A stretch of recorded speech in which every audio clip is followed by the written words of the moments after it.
Well, it was another hot and humid afternoon across the area, but believe it or not, we did not break 90 in Pensacola. We topped out at 89 degrees, which is pretty normal for this time of year.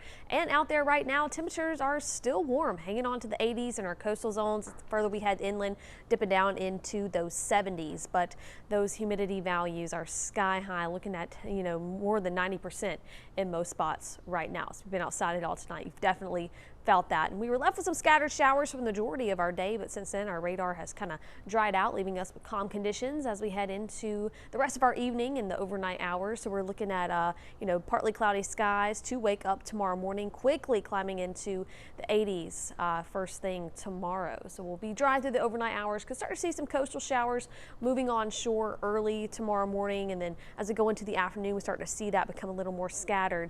Just the same thing that we've been seeing here over the last several days. Could certainly see some pockets of heavier rain, some thunderstorms in the mix, and some of those storms that we do see do have that potential to be a little bit on the stronger side, mainly for some gusty winds, possibly some smaller hail. So just be mindful of that as those storms do develop across the area once again tomorrow. And then Friday, looks like we do have that chance for some isolated showers once again, but not seeing quite as much coverage as we go into the day there. But nonetheless, we are left with those elevated rain chances all the way into the start of next week. But, very rare this time of year that we see a 0% chance of rain at, any given point as we go into the summer season. So we all know all too well that doesn't mean it's a washout, just have that chance for some showers to pop up each and every afternoon in some spots. So in addition to any showers that do develop tomorrow, it'll be hot and humid once again, looking at upper 80s, low 90s, feeling more like upper 90s and triple digits. So, just a typical summertime pattern that we're stuck in and we'll continue to see as we go into the rest of our week. So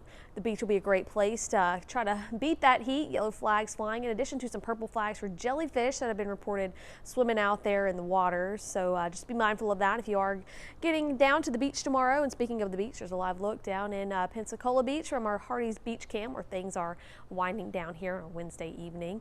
Offshore seas running at about 2 feet with the breeze out of the west from about 5 to 10 knots, and that'll leave us with a light chop in those bays. So as we go into the rest of our work week here, we'll be left with those rain chances in the forecast, and into the weekend, more of the same, and even into the start of next week. And those temperatures are staying hot and humid.